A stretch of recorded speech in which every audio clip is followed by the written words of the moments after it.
Okay, now that we have the pig all marinated and seasoned, it's been overnight, 70 degrees now, the internal temperature.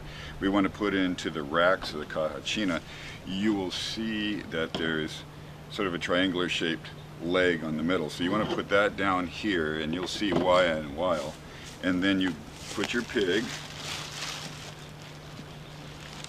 Just grab it. You may need somebody to help you with this. This one's a fairly light one at only 30 pounds, so I think one person can probably handle that.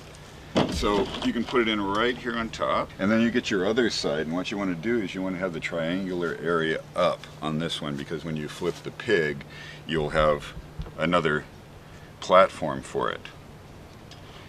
So then what you want to do is get your S hooks. I'm going to put one on here, but what you want to do is put probably 3 on each side to hold it together.